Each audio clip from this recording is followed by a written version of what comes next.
Ladies and gentlemen, welcome back to the Strawberry Hill Podcast. I'm your host, Mike Simmons, and as always, we're here at the Shop Cigar Lounge. Like I say, every single episode, if you haven't came to see us, please do. Before we get started, make sure you like, share, subscribe, hit that notification bell. Make sure you follow us on social media platforms at Strawberry Hill Podcast. And I know coming up, I guess this episode will be Tuesday, which would be election day. So make sure if you're looking at this, you go out and vote. But I figured, why not have Mr. Local Politics himself?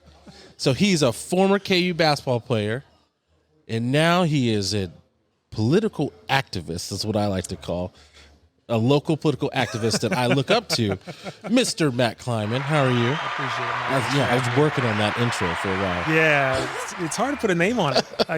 I don't even think of myself as in politics. I think of myself as somebody just in community. You're in community, but you're in the, it's not that you're in like local politics, but you care so much about Wyandotte County, and it shows, and that has a kind of tenure to it. So if you care about something, you want to fight for something. Yeah. And so I love Wyandotte. I love the people here. I love being a part of this community.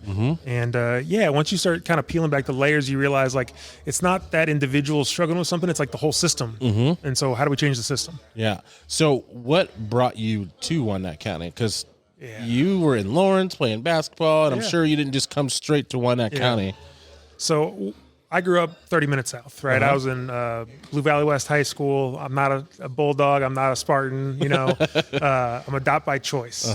But dot transplant is what we call it. Yeah. But I started my career coming out of graduate school in urban design and architecture, and I played for KU. I was fortunate to be on the 08 championship team, which I never talk about, but it was like a formative experience for me. Yeah. And so I thought, I'm going to build sports stadiums, like architecture and sports. Why not? And then I was in graduate school, and I got to study abroad. I got to see the world. And I saw how when they built stadiums, they tore down neighborhoods. Yeah. So I came back to Kansas City, and I thought, well, I want to do the opposite. I want to be a part of building up communities, building up neighborhoods. And what I realized is they don't actually train you to do that in school. You have to learn where you fit in. Yeah. And as an architect, I had, always had to serve the client. I always had to serve what the client wanted, what the client owned the property. They owned the building.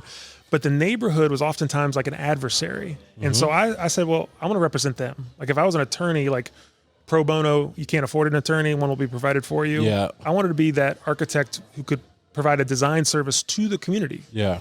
So we started at KU School of Architecture, started this thing called Dot Agency. And so it wasn't a nonprofit. It was really just a collaboration. So 3 professors, Shannon, Chris, Niels Gore, and myself, we'd come to Wyandotte County, and there was a park project, and then they were doing these new fitness stations. Did they just pick Wyandotte County and just? So the community group that brought us in, it was actually researchers that was doing like behavioral health and community development. They created this whole thing called the Community Toolbox.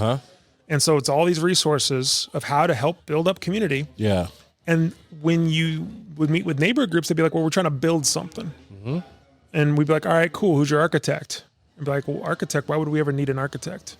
And that was like the entry point. Yeah. And then we started working on projects, and people needed access to grocery stores, to parks, to sidewalks. So we'd, figure out how to audit the sidewalk with the neighborhood association and the kids from the Northwest Middle School before it was Carl Bruce. Yeah. We figured out how to build a mobile grocery store called Dot Mobile Grocery Store, which is still running.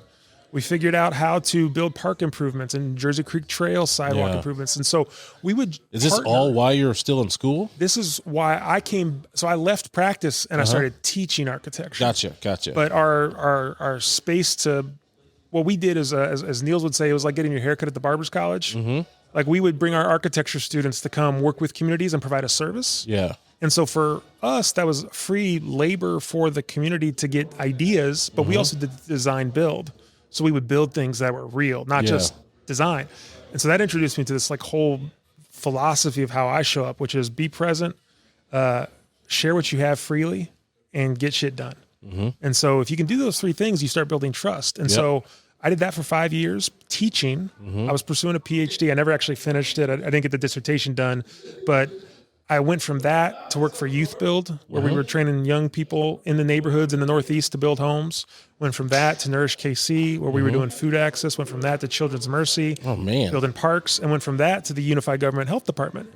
And that was in COVID response. So I was just getting this crash course in how the community needs to You build. went to the health department during COVID? I chose to go to the health department during COVID because I saw there was such a need. Yeah. Right. Like they was trying to get testing and vaccines at the door. Yeah.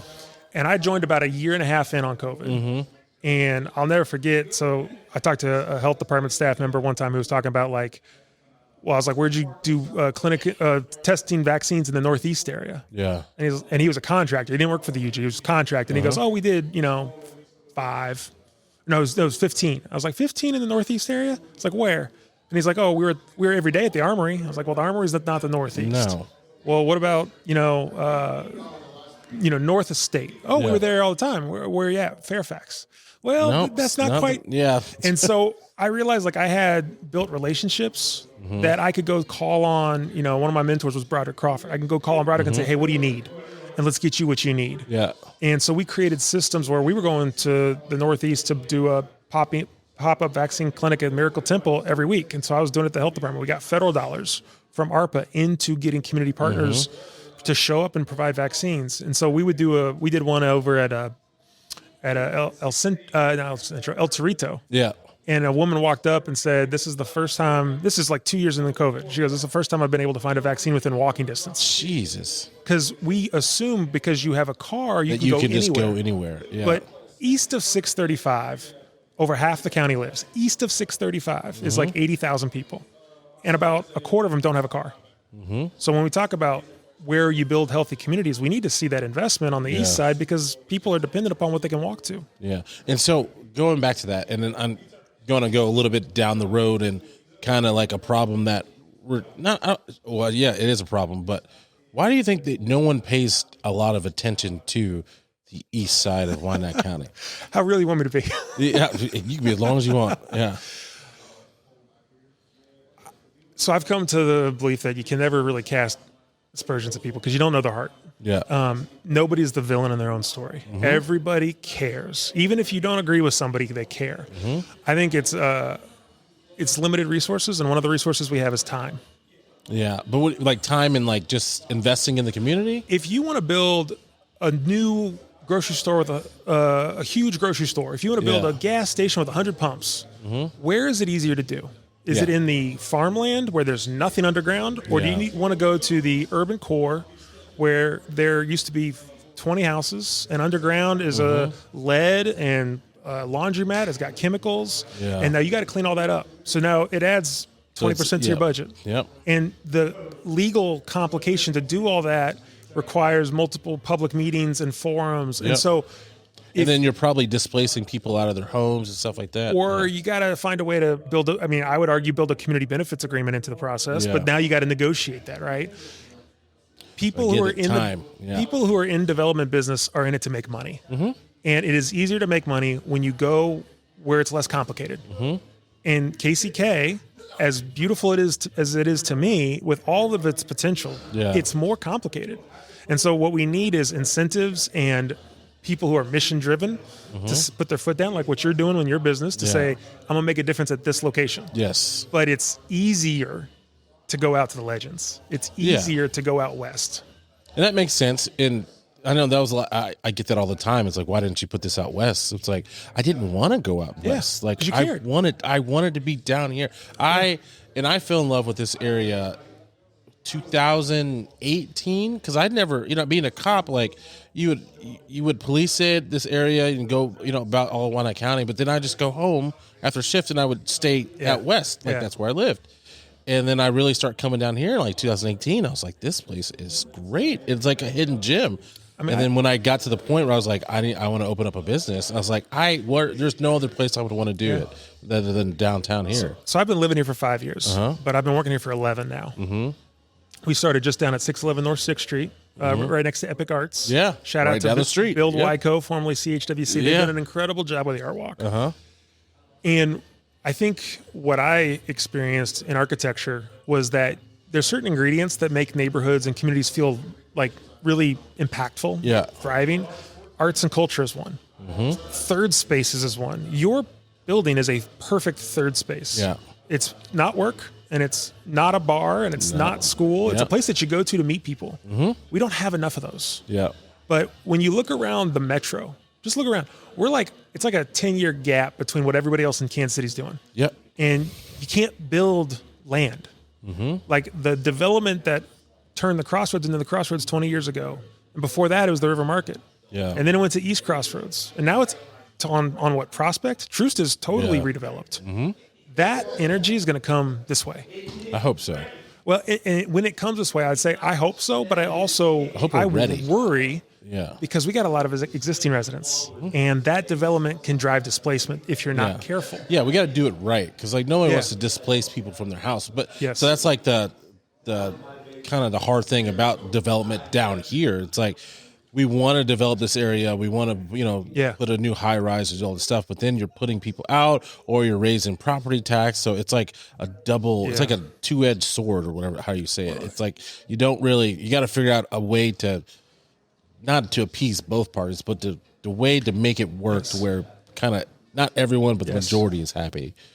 But this is why politics matters. This is why who you vote for matters. You said this is going out on Tuesday? Everybody go vote. If you have not voted, go vote. I voted because Monday. Yeah. What drives whether or not somebody gets displaced might be the policy or the ordinance that talks about whether or not we're going to reduce the property taxes or maybe build more housing so that everybody shares the load, and that way it slows down the rate that it's increasing, which is something I advocate for. We need density. We have a city that in 1960, we had 160,000 residents. Well, 10 years later, after Brown v. Board, and you saw 3 new school districts get built on the Johnson County side, the ones that I grew up in, we saw 30,000 people leave. Wow. What we call white flight drained our economy. It drained our businesses. With the residents went the businesses. Yep. And what it took was immigration. It took residents immigrating here, multiple waves of immigration to build Wyandotte back to what it once was. Today, we are just now back at 170, I think. Jeez. So I didn't know that. We had a huge gap. And if you look at all the problems of Wyandotte County, we keep trying to point them at and say that individual, that elected official, that person. This is decades of problems baked into our infrastructure, baked into our social fabric. But it takes more people to buy in, to build up the neighborhoods. I mean, I'll give folks on Central Avenue credit. Central Avenue is popping, and it's got businesses up and down the corridor. Yeah. And that's local businesses. You don't find that many places. No. But it's an anchor for us to build around. And when you embrace that diversity and that culture, you get the best food in this whole metro area. The taco trail. You get the best parades. You get Dia de los Muertos. So that by the time this is filmed, will just be finished. Yeah. That culture brings people like you and me who want to be a part of a city. They want to get to know each other. Yeah. And that brings people who want to invest and bring families and bring better schools and bring. Yeah, I know we're the most diverse county. I think I don't know if in the country. They say it's the second most diverse county behind Miami-Dade. That's crazy. And it's 72 languages spoken Here? in our public school system. Ooh, that's a lot. And people might look at that and kind of be, in their old way of thinking, well, that's too much. I think that's what makes us beautiful.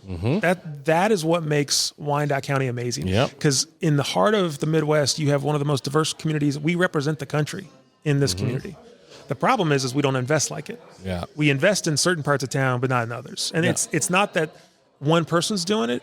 It's that's where pathways have just flown. Yeah. And I have friends who worked hard to get the Legends up and running many years ago. Credit to them. They had a vision. Yeah. I think what we are lacking right now is a vision for how we're going to turn KCK into the best place to live in Kansas City. Yeah. And like you said, like about development down here, like I think it takes like entrepreneurs or small business owners to really like grasp down here, because kind of out west is like your big companies and all that stuff. Like you said, you're a developer, you want land, it's easy. Yeah. Down here, we have tons of buildings that are for sale or empty. Yeah. Like a small business owner can just go in, pop it up. Like as I tell people all the time, like this place is going to boom. Get in while you can. Well, and we also want to make sure that the residents, and I hear this a lot, who've toughed it out for those 60 years, don't get pushed out. Yeah. And you want to make sure that systemically, we've had banks not lend to certain communities, not give the appraisals to certain communities. And so I know there's a lot of good organizations that are doing the work. One I'd shout out was Gabe Munoz at Toolbox. Gabe helped me open this place up. Gabe is doing the Lord's work of making it easier to start a business in Wyandotte County. I went to him with just an idea, and I sat in his little seminar. It was just me and one other person that was a photographer wanting to open up their studio. And I sat down and I asked so many questions, and he answered all of them. And if he said, if I don't know the answer, I will find you the answer. And I went and I met with him like 3 more times. Yeah. Because I was like, I want to open up a business in Wyandotte County. I don't know where to begin. Yep. And he was like, well, here, let's start from step 1. Mm-hmm. And a lot of people don't know that we have those resources here.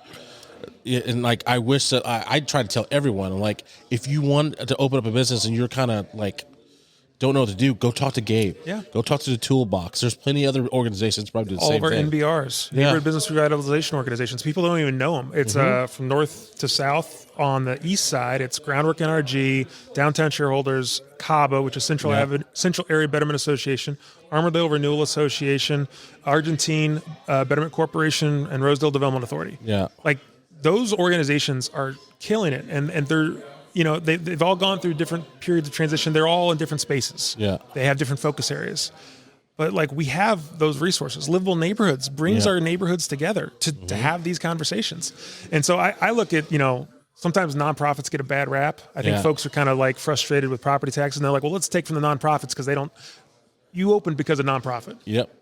Like, I owe a lot to a nonprofit. The coolest thing in Wyandotte County is Third Fridays, I think. And that's a nonprofit. Yep. I mean, there's nonprofits who are adding value to the city that you don't see until you have a conversation about like, oh, like so-and-so connected me to a resource I didn't even know existed. Yeah. That Third Friday Art Walk, I love. And I'm working with them. I helped them do the last 2 ones. Like, what is it? September and October. And then next year we've got some plans. I'm not going to say it on here, but I'll tell you later. But about like how to incorporate more into the art walk. And like, I think that's such a good idea how they're doing it. But so, sorry, we got off topic, but we talked about. I thought this was the topic. Yeah. Well, I'm talking about the art walk. I was like going like, oh, this is the best thing in the world. But we talked about like voting and how, local elections matter. Why is it like such it's like in Wyandotte County, like we have such a low voter turnout and I can't wrap my head around it at all. I think 12% was the last 12%, 12.8%. And I don't know if we've ever been really higher than 20%. So and I don't understand, like, because you hear people all the time complain or say this and that, but then you look at the numbers, not saying all the people that complain don't vote, but it's just like, why can't we get 50% of our community to vote?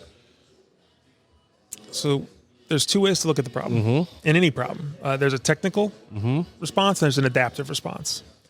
The technical response is you're asking folks who are maybe working multiple jobs, and there's a study that came out, it was like something like 3/4 of folks can't schedule themselves for a health appointment more than 2 weeks in advance because they don't know if they're going to get off from work. Yeah.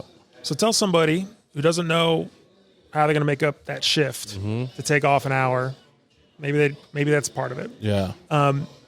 We also know that ballot language access matters. ACLU of Kansas is fighting for that. Just letting people be more informed about what they're voting on. Yeah. It's not just elected officials. Sometimes it's also ballots. Yeah. That might be a factor. Polling places matters. I mean, the more places you have to go vote, the more accessible it is to get somewhere, the more likely you are to show up. If you got to drive 15, 20 minutes, I talked about the vaccine earlier.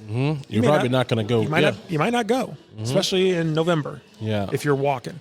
But I think those are like minor points, honestly.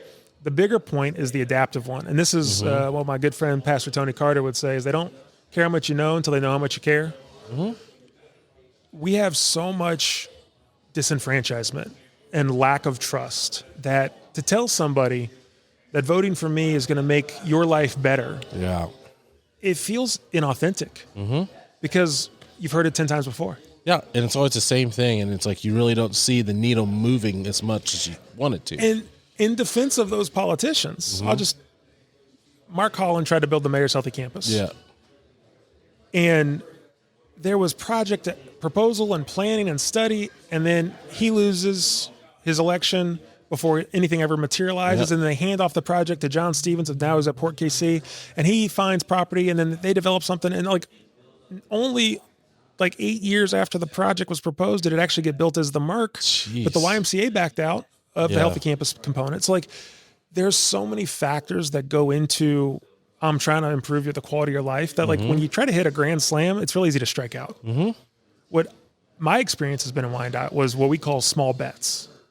Something that if you had money and time for this week, for this month, what are you going to do that's going to make an impact? Yeah. And so a lot of folks who I see are building trust in Wyandotte County right now are those groups that are doing the neighborhood cleanups. Yeah. They're the groups that are doing youth education and programming because you're planting seeds for the next generation. And you're making an impact today that's going to bear fruit 5, 10, 15, 20 years down the road. It's really hard to say, I'm going to build this massive development worth tens of millions of dollars and it's going to solve the world's problems. I have been a part of those projects before. I know what that's like. It's really easy to get. See you in 15 years when it's done.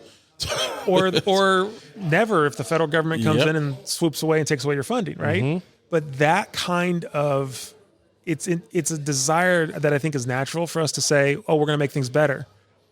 But the devil's in the details. Yeah. And making things better might be incremental, and it might be better for another person. It might not be better for you. Yeah. It might be better for the person who's, going to find a homeless shelter instead of being forced to sleep outside because we don't have one. But that might not be better for you next year. Yeah. And so those are the types of challenges I think we have. And after a while, people just get disenfranchised and they don't feel like they're being listened to. Yeah. Yeah, I know that's a big struggle because I understand that because like I know a lot of people don't understand like every step of like, the process to doing things that people talk about. Like, oh, we're going to reinvest in, the Northeast. We're going to do this and that. It's like, that's not an overnight thing. And that's not a next year thing. And that's not a 4-year thing. That can be, like you said, 8 years down the road and we finally get something moving. And then so many people have backed out. So it doesn't even look the same. Well, and I think people have to recognize too, is that we have a lot of communities that have been made those promises for too long. Yeah. And they get, like you said, disenfranchised. It's not just disenfranchisement. It's also trauma. Like folks feel trauma. I went to a neighborhood meeting in the Northeast area as part of the master plan years ago. And they're talking about getting a new grocery store. And this woman stood up and said, I've been hearing y'all talk about getting a new grocery store for 30 years. When are y'all going to do it? And she's right. She's right. Yep. But the problem is the city isn't often the grocery store. Yeah. You got to set the table. Yep. And what ends up happening is, well, okay, how do you set the table? Well, you offer incentives. Well, now people look at incentives and go, well, that's my taxpayer dollars. I don't want you to spend it. Yep. And so one of the challenges we have is we got a lot of folks in our community who are so traumatized and disenfranchised, and they're becoming, in some cases, desperate because wages haven't gone up since, 1980s? And folks who are living on fixed income saw inflation rise, and the property taxes have gone up with inflation, just like every other city in the country. And folks are getting so desperate that it's almost like if you don't solve my immediate problem, nothing else matters. But when everybody has an immediate problem, it's almost like you get paralyzed. And I think the way I've approached it is to give grace, to recognize that folks are trying their best, but to also like ask questions and not just settle for like, it's easy for a politician to also pass the buck. It's easy for a politician to say, well, that wasn't me. Yeah, you see it all the time. And I really look for those who step up and say, you know what, I screwed up, but I'm going to make it better, and I'm going to show up every day. Yeah, I would like to see that more out of politicians. And speaking of like, elections, we have one coming up, which is when this airs Tuesday. Today, vote today. Please go out and vote. We're talking about voting this whole damn episode. Go out and vote. If you don't vote, you can't complain. There you go. That should be like the tagline of this episode. But so we will have a new mayor, and like what challenges do you see the new mayor coming in? I guess not challenges, but like what do you hope to see like from the new mayor coming in? Because I know there's commissioners up for grab and stuff like that, but like the big one is the mayor right now. Yeah. And I want to know from like your opinion, like what challenges do you see, or what do you hope to see change? And because like hopefully they can see this. I'm like, all right, I'm going to listen to Matt. Well, Rose, Crystal, I wish you both the best of luck. I have a friendship with both of them. Yeah. And I think great people. We're, I'll just say it point blank, Wyandotte County, we're in good hands. I think I've heard them both say this, that regardless of which one wins, they will both do the best job they can. Yeah. And I trust that, and I believe in that. What people don't recognize is that the mayor's job is to be the best cheerleader for Wyandotte County. And you see it in our current mayor who's been doing the Dot Proud, celebrating local businesses. I love that. Yeah. And he shows up to a lot of food drives and a lot of activities in the community. I saw him doing that well before he was ever in politics. So showing up is a part of what the job of the mayor is to celebrate it. What we haven't had lately, but need is stability. I talk to developers across our region, because my background is in architecture, who want to invest in Wyandotte County and they don't know how to navigate the city. Yeah. They don't know what happens when you don't have an economic development director or a Is that planning just because director. they don't know how to work well with the city, or is that just because? Who do you call? Yeah, that's what I mean. Like they don't know the next step on. If you're calling somebody who's got a personal connection versus somebody whose job it is to do that, that might determine which way your project goes. If you're calling to get something resolved and your meeting gets pulled, so now you lose options on your land bank property, or your meeting doesn't start because you had a 7-hour marathon session and you don't start presenting until midnight and the commissioners don't want to talk to you anymore. They need to fix those meetings. I've talked to state officials who have told us that they have supported housing development in Wyandotte that has been pulled so many times that they've stopped trying. And I don't know all the ins and outs. I will be the first to say that I could have it wrong. I could be wrong. But what I have seen is a desire for stability from outside our county, but I think it's also true inside. We want to know, that things are on the upward trend. We're not going broke. The mayor said that this year, but previously he said we were, and there was $1 billion I don't want to get into all of the details of it, but there's so much complexity when you run a city that sometimes all you got to do is present a face that says, hey, we're doing it. And then that's why I appreciate the mayor, because the Dot Proud is, hey, we're doing it. We got local folks doing it. Our next mayor needs to build on that. Our next mayor needs to say, hey, we're bringing investment, but not just when Buc-ee's and Margaritaville and Mattel Barbie World call, but also when that grocery store wants to develop and it's technically complicated. And when we need that new apartment complex, and the neighborhood may not be on board. So what's the neighborhood going to get in exchange? Are they going to get new sidewalks? Are they going to get new streetlights? Yeah. And that's challenging, but the mayor is the cheerleader. The other thing the mayor does is they don't have power. I was just about to say that. Like, how do you do all these things when you really don't have power? You count to 6. Yeah. That's all it is. Yeah. If you can march in on any issue with 6 commissioners on your team, if you're the coach, you got 6 votes. Yeah. You can do anything you want. Yeah. So our next mayor needs to build relationships, and they need to have a collaborative approach where they can look around the table and say, are 6 of you with me on this? And if they are, the mayor can do whatever they want. I think there's this whole debate about the charter and strong mayors and weak mayors. I won't get into all that. I'll just say if our mayor can work in close collaboration with 6 commissioners, the mayor's agenda rolls unimpeded. Yeah. Because that's what it takes. Now, if it's 5-5, the mayor's a tie-breaking vote. Yep. You can have 5, but you want 6. Yeah, you want 6 so you don't have to get to that tiebreaker vote. So what they got to do is work in the room, build relationships, and ask the commissioner that you may not like or you may not agree with, hey, what do you need? What do you need? What do you want? Yeah, like, because I think what you kind of hit the nail on the head. It's like you gotta be in. You would hope that all the commissioners are on the same agreement. Like, we are just trying to improve Wyandotte County. We're trying to keep people here. We're trying to bring people here. We're trying to improve the infrastructure. We're trying to bring in more dollars. And like, this is our plan. Like, if you don't like it, that's fine. Let's talk about it. But like, it doesn't need to be, like you said, like you're having 7 commissioners that are against you every single meeting. And you're equal partners. And I think one of the things I've seen is when our commissioners and our mayor, and sometimes it's with staff and sometimes with our county administrator, when you're at odds with each other, the next conversation's harder. And I think what we need to realize is, like, we all want the same thing. Yeah. And all of our commissioners and our mayor, they're all elected. Yeah. So they're equally representing the people. I do think folks also just have a misunderstanding about at the end of the day, where does the buck stop? Yeah. And in defense of any mayor, the buck stops to some degree with our commissioners who vote, but also our county administrator. Because our county administrator has a lot of power too. The number of folks who don't, like, their eyes glaze over when I start talking about the government is like, the government of Wyandotte County is a an entire operation. And the executive of that government is our county administrator. And so we've had 3 county administrators in the last 4 years.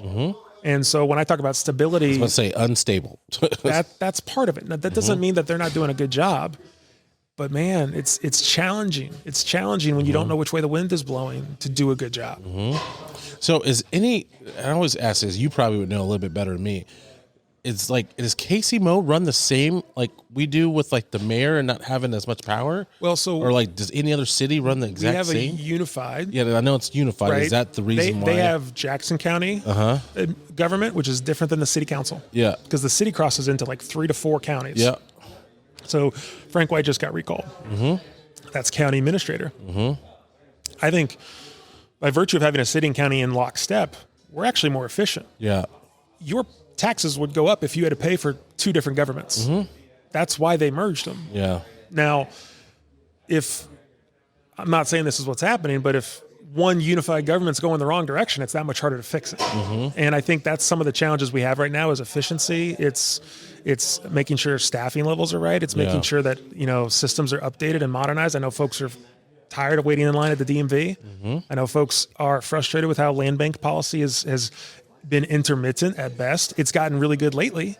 I know folks when I started working on that, folks were really frustrated with the parks. Yeah. Shout out to Parks and Rec. They have been crushing it. They have been doing incredible work across the county. Angel's been doing a good job. Yeah. For her entire team has been building parks left and right. Now that's because they've worked with what they have and they've been creative about getting funding in. We need that kind of energy across the UG. And frankly, it takes support from elected officials to say, we're going to back you when you go after those grants. Yeah. I wish we had the same level of investment on our bridges and roads that are closed. Oh, Jesus. Speaking of that, Central Avenue Bridge, that is... Central Avenue. So they opened a little bit of Kansas Avenue. Yeah. You got the I-70 bridge over at Fairfax. You got 18th Street down right now. So, and I know you attend a lot of the KDOT meetings and stuff like that. And I remember me and you talking not too long ago. And it's like, because there's some meetings that you go to and like you can like voice your concern. Like this is what should be like listed on your type priority. And it's like, it depends on how many people are there from that county. Yes. And I guess one, how do people find out about that? And 2, like, how does it all work? So one of the biggest problems Wyandotte has, period, is that we got so many opportunities for folks. We got property tax reimbursement rates. We got food access programs. We have so many things that are there to serve people that people just don't know how to find out about it. Yeah. We're like, our network is really trust-based. And so if you don't have a trusted voice in that room, you don't find out about that room. And so then you're not there to make the decision. Yep. Not all of these decisions. I mean, I had an old professor once told me, Matt, you're asking too much for a community who's stretched thin, not making enough, working multiple jobs, just trying to get by, to also show up to every single civic engagement event. Yeah. Like, we should just also have folks who are in charge do their jobs. Yeah, I was going to say, your commissioners and stuff should be there. and so the KDOT, Kansas Department of Transportation, had a local consult. I don't want to spend all the time on it, but basically they wanted to know, help us prioritize statewide which projects to invest in. And I was there 2 years ago on an invitation from Representative Pam Curtis. Yeah. Shout out to Pam Curtis. She's been the champion for this issue. She has. So Pam called me and a few other people and said, hey, can you come and help? So I showed up and I hear this woman go, yeah, our town of 800 people needs a new highway overpass. And I'm like, all right, cool. And I did the math. Oh, it's probably about a $4 million project. And then I realized, wait a second. No one else is talking about Wyandotte County. So I stood up and I said, like, hey, we got 80,000 people east of 635 and you got 5 bridges closed and coming up soon. Yeah. What's your strategy to make sure that we're not choked off?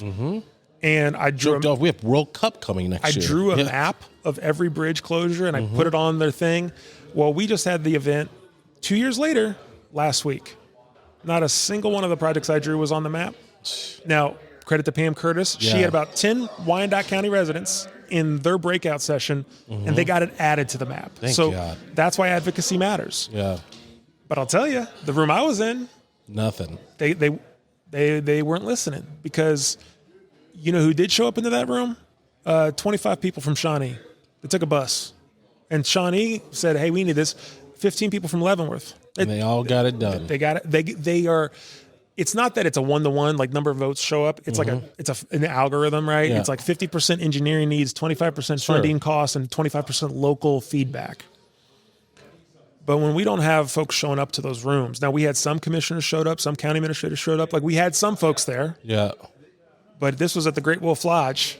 We need to have this one in Memorial Hall next year and let the community show up. Yeah.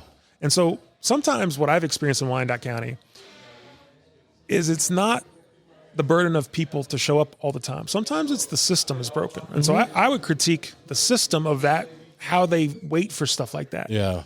I participate in another thing with the Mid-America Regional Council. Most folks don't even know that exists.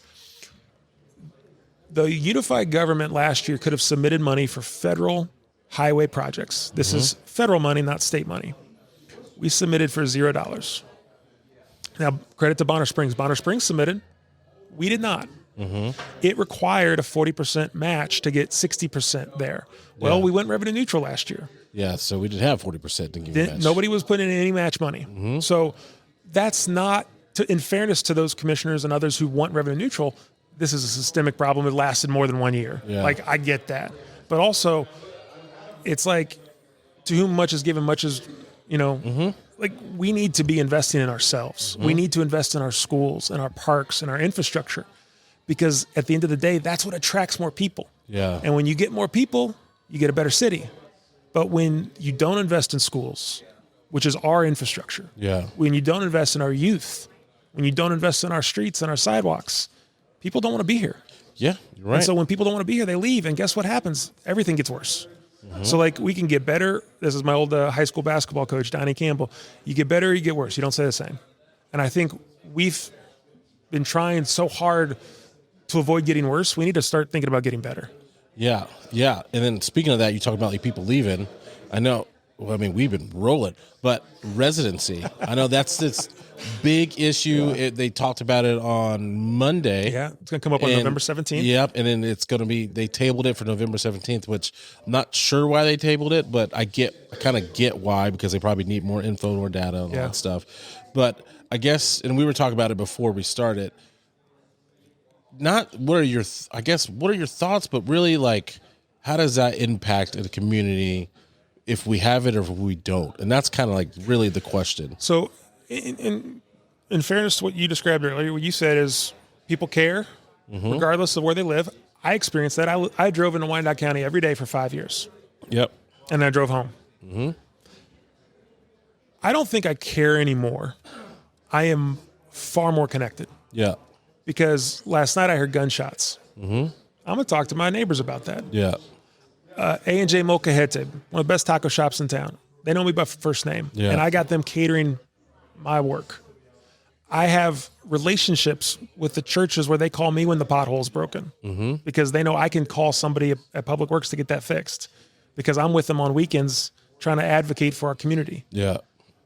I didn't have the depth of relationships I had when I was a commuter, when I drove in and drove out. To somebody who is really frustrated living here and thinking that because they work here, but they are not allowed to leave, that they need to lose the residency requirement, I understand. I do. I have friends who absolutely feel that way. And philosophically, I said this earlier, I believe in any decision, the people who are closest to the problem need to be closest to the solution. Yeah. But it's also not a binary choice. Yeah. I think there's a way to allow, this is me, Matt, nobody else. There's a way to make sure we can get our staffing where it needs to be. I know staffing's better than in some departments than others. Yeah.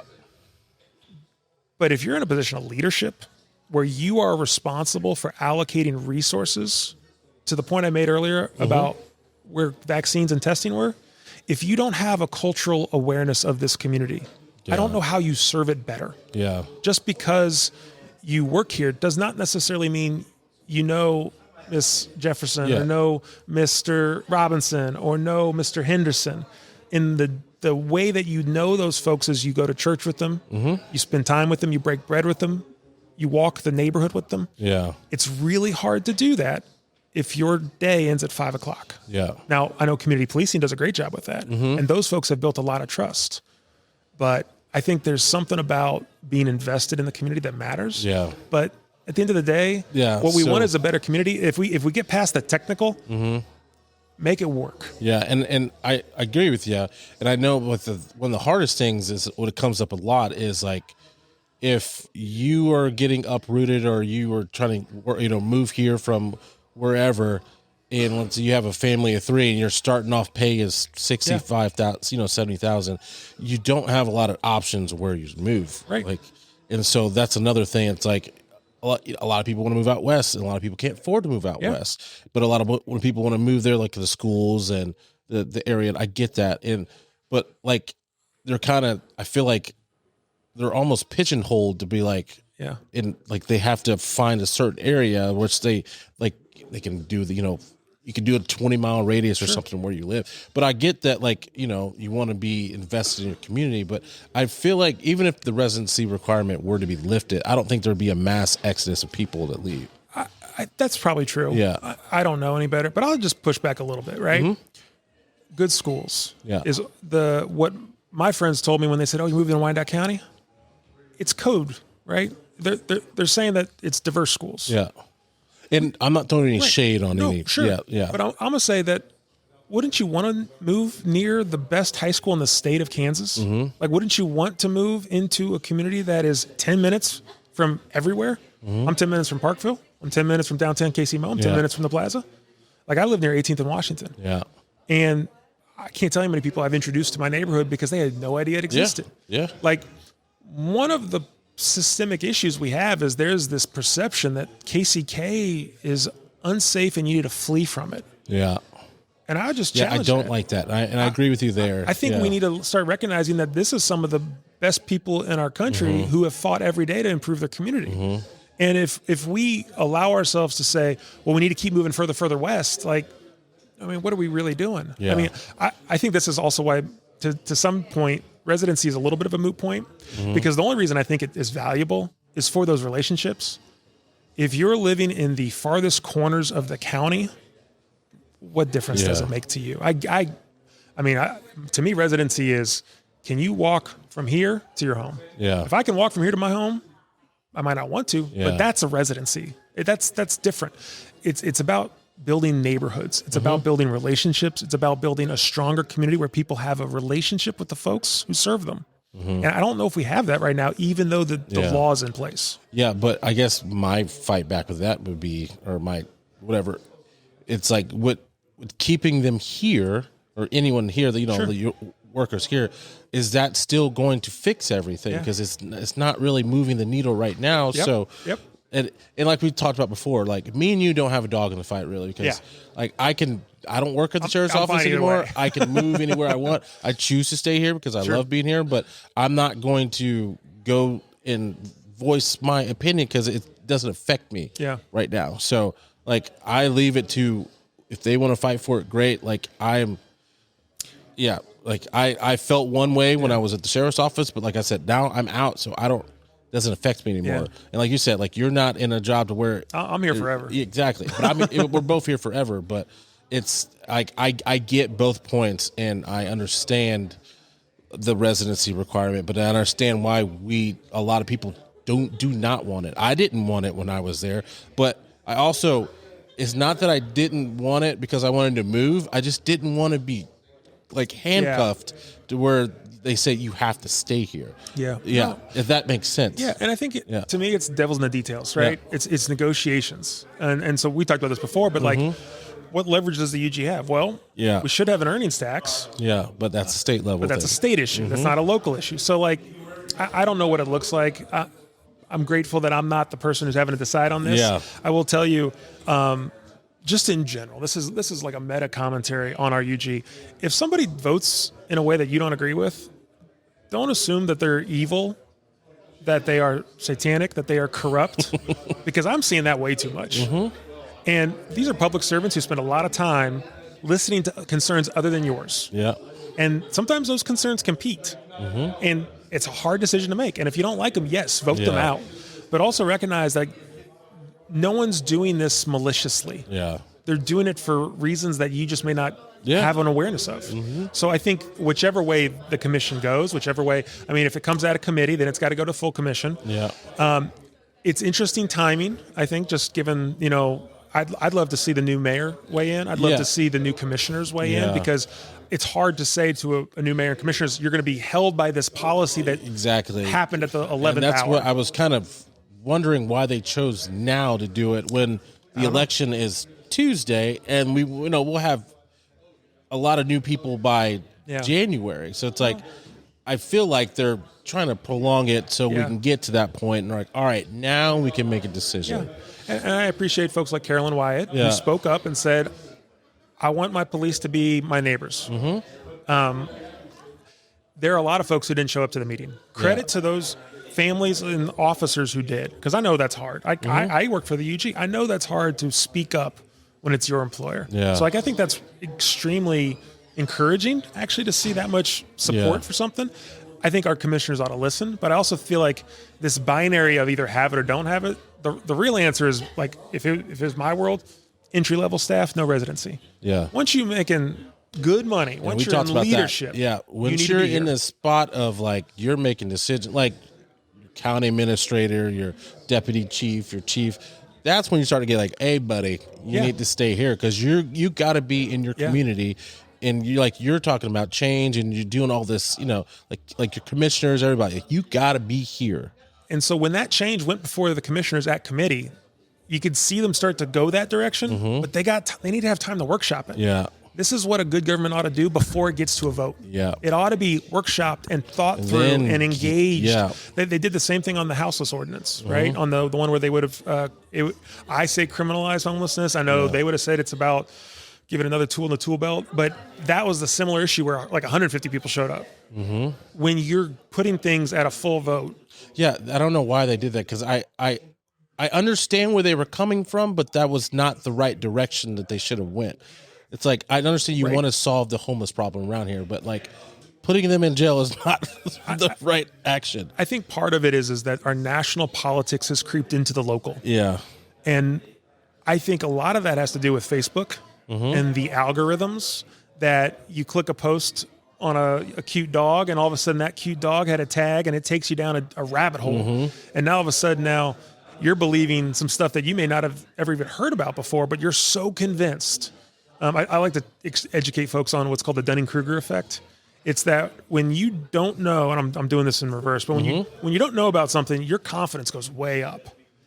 But as you learn more, your confidence drops again. That's very true. And then as you learn more, your confidence creeps back up, but it's never at that peak of when you didn't know very much. And I think a lot of folks are learning for the first time what property taxes really are, what laws govern a lot of things. They're learning about what incentives are. And when you learn about it and it's new to you, you got to kind of question who's presenting it to you and what's their motivation. And what we're seeing is a lot of people who are parroting things that ChatGPT tells them or that maybe they read on Facebook. And it's not always true. And so it's hard to say our community needs to be better educated. We need to be better educated. Like it's our responsibility as individuals, but it's also I would argue, our elected officials' responsibility to share freely and get shit done. And I think that's kind of goes back to why you would ask me before we started, like, what's the biggest issue? A lot of folks will say property taxes, and I agree that's an issue. I actually think the biggest issue is trust. I would agree with that. Trust, yes, because we've been talking about it, and I'm like, yep, you got a point. It's trust, Because even if somebody comes up and says I'm gonna solve it, I don't know if I trust them. I don't know if I trust them to solve it, because they got to get 6 votes, and they got to. And all the jump, the loops and everything they got to jump through, and it's like trust. Like we just talked about, like people like, hey, I'm gonna do this. I'm gonna build a grocery store and all stuff. Like, hey, I don't trust you anymore. I've heard this time and time again. Like we all, and I hope that the 2 new mayors do something, or whoever gets the spot. But like, how many times we've heard, like, we're going to really focus on the northeast side of things and not focus everything on the west. What do? We just focus everything on. And I live out west. I love the development, but I have a business down here. Now I'm 100% like, all right, I am completely invested in the east side. Let's see more investment down here. And so it's like, you're going back to the trust. Like, I want to see it happen. And it's not a magic ingredient. You can It's just not. wave a wand. Yeah. It requires showing up to John's Java and Jazz. Yeah. It requires showing up to Wilson's Pizza. It requires showing up to Village Initiative and sharing what you can so that John McPherson and Leah's Laundromat get a small business grant. Yeah. And so that you get a Canby's Markets. I'm on their board, full disclosure, at the snack shop on 18th and Parallel. Like sharing those resources, and then you got to get shit done. Like you have to follow through on what you promise. Yep. And I think that's where, because we've just not been able to do those three consistently, our community feels so little trust. And what it then does is it makes everything else harder. Yeah. Because then you're not the first person saying, I'm going to solve the problem. Yeah. You're the 50th. Yep. But if you just put some initiative into it, it's like we're working on this, and you show people what you're doing. Yeah. I think you start building back that trust of like, okay, And trust is not built on social media. No. It is not built on, like, it is consistently showing up every day. I learned this when I was doing food access work with the mobile market, but Octavio Sosa runs Texas Valley, one of the best wholesalers with El Torito grocery store. And he told me consistency is king. Yep. If you show up every day and you miss one day, you lose that trust. Yep. And so we need to have that consistency in the UG, but also in our neighborhoods of showing up every day. Yep. So this is not on my questions, but I'm going to ask this anyway. What's up? So when are you running for something? Cut. I'm going to make an announcement here now. I was going to say, I know you thought about it a couple of times. Yeah. So I don't know. I have aspirations like anybody. I care about our community, and just because I run for something doesn't mean I'm going to get elected. Yeah. I learned that the hard way last year. I did well in Wyandotte County. Yeah. And Wyandotte County is what I know because it's what I've invested 11 years of my career and life into. But I don't know. There's a guy right now who's running for the race I ran for last year. Wonderful guy, is a better fit for the district that I ran to represent. I think what running for office taught me, and I talked to Crystal about this, and I know Rose feels the same. Running for office transforms you. Yeah. Because now you don't go from somebody who cares about a couple things. You have to be an expert on everything. And once you become an expert and you realize that there's potential fixes, they kind of gnaw at you. Because I'm like, oh, wait, there is actually a fix to the fact that Snap EBT is about to get shut down. The fix is the USDA has $4 billion that they're just sitting on. And they're not going to touch it because they've been told not to. Yeah. But like once you see the fix, you want to be in a position to help people.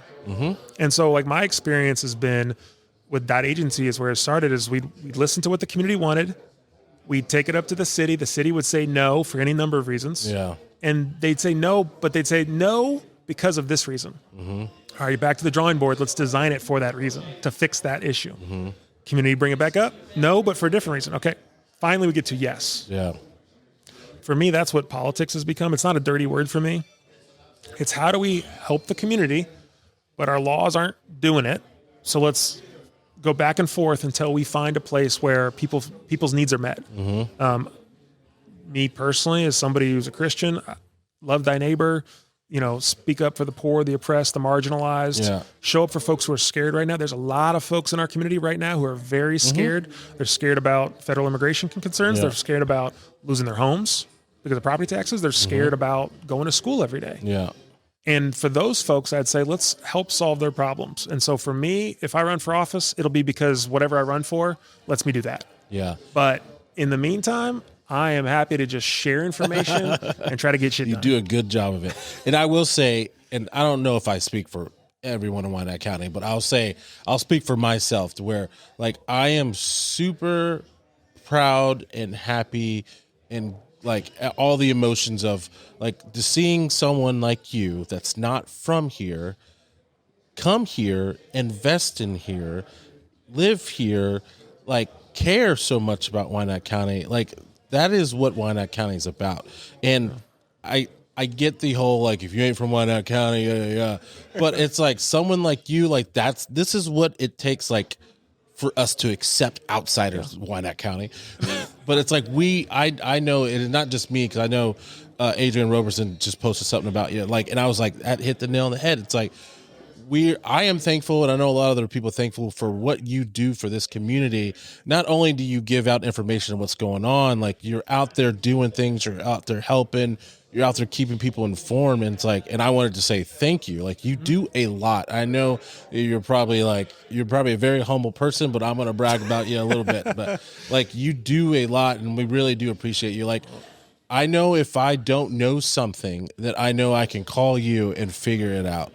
Like that, like you are. Doesn't happen often because you know everything. I don't know everything. I know everyone. I don't know everything. Yeah, but I want to just thank you for what you do, man. I appreciate that, and I'll say, while I wasn't born here, I wasn't raised here, I grew up here. Yeah, like I became an adult here. Wyandotte has shaped me in ways, and I, people will say,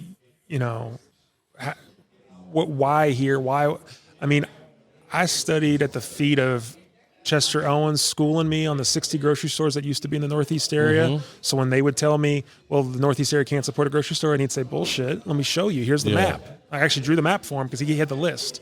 I learned from Beatrice Lee. Yeah. And Miss B. Lee, I was doing a map project, and she goes, Matt, that is a beautiful map if anybody can fucking read it. I mean, I learned early from folks like Elnora Jefferson that the elders of our community, the Richard Ruizes, folks like Monica Mendez just crushed it on an Armourdale mural. Yeah. Like, Wyandotte County has such talent. And it's not just in our elders, it's also in our young people. Yep. Like, we do an internship where I work, and we have young people who are brilliant. And I mean, like, I studied architecture, and I'm going into Sumner Academy talking to kids who are using software that I did not know how to use until I got to my fourth year of college. Jeez. They're using as juniors in high school. Yeah. Like, we have such brilliance in our community. I think it's just like, it's me trying to return the love because I felt embraced. I love this community. My wife, Sangeeta, and I, like, there's nowhere else we'd rather be because we feel at home in a community that is as diverse and as rich in culture and relationships. I grew up in the burbs. I don't want to go back. Yeah. I want to be in a community where I know my neighbors. I want to be in a community where we're going to have 1,000 kids, and 1,000 kids every Halloween come to our house. 1,000 kids. I'd never seen that before. Yeah. And so Wyandotte is a place to be proud of. It's a place that, for all of our challenges, there's opportunities, and there's a place where, like, when you really get to know people, even the folks I don't agree with politically, I'm like, yeah, I respect you because you are doing the work. And I think that's what makes Wyandotte a great place to live. And so for me, it's like, it's a place for me to sow my roots deep and build a community. And, like, that's what I wanted to do when I was a little kid. It wasn't build sports stadiums. There's my bookend. It wasn't build sports stadiums. It was actually building communities. Yeah. And nobody teaches you how to do it, but Wyandotte has taught me. Good. And so I'm very grateful. And I think my career journey has been just, how do I return the favor? Well, Matt, it has been a pleasure having you on, man. I appreciate you. I didn't really go off my notes. I was just like, we started talking 15 minutes before we even started. So and we're gonna keep talking. Yeah, I know. But no, I appreciate you coming on, man. And I guess tell people how they can find you if they want to stay informed for everything that's happening in Wyandotte County. I'm gonna do one better. It's not about me; it's about us. If you are in desperate need of food access right now, I want you to go check out Crosslines Community Kitchen, Avenue of Life, The Hub Argentine, Canby's Markets, and Dot Mobile Grocer sell affordable food. I know Salvation Army does some work. Bethel Neighborhood Center's got a lot of food. A lot of churches, New Bethel Church, shout out to them. First Baptist Church, shout out to them. They're doing drive-thrus. My work has always been with the people. Yeah. And so if you find me, you're going to find me in community spaces. And I am, tutored and mentored by so many great community organizers. They're going to be managing the fact that our community is, I think we bring in about $72 million a year on SNAP. That's a lot of hungry mouths to feed. 18,000, I think I saw SNAP in Wyandotte County. So trying to get food out the door. If you are in need of food assistance, please, please, please know that there are resources available. Go look up those organizations I mentioned. Hopefully you can put them in the link. Don't worry, Eastside's got it. But we need to take care of each other right now. Yeah. This is a very dangerous time in our country, in our community, and we just need to look out for each other. So if you want to find me there. Gotcha. Well, I appreciate you, Matt. I know we'll be chatting after this. Appreciate you. Like I said, welcome back anytime. We're actually having a Happy to be networking event here right now, so I'm trying to bring a lot more people to Wyandotte County and to say, hey, it ain't that bad over Hey, here. you're doing it, Yeah, man. I'm trying. You're doing it. So thank you guys for tuning in. Like I said, like, share, subscribe, hit that notification bell. Make sure you follow us on all social media platforms at Strawberry Hill Podcast. And make sure you go out and vote. Today is the day. It comes out on election day. This episode does. So Please go vote. out and vote. If you're listening, you better go vote. If you don't vote, then I'm going to slap you across your face. We'll tune in next week, and we're out. Goodbye, everybody.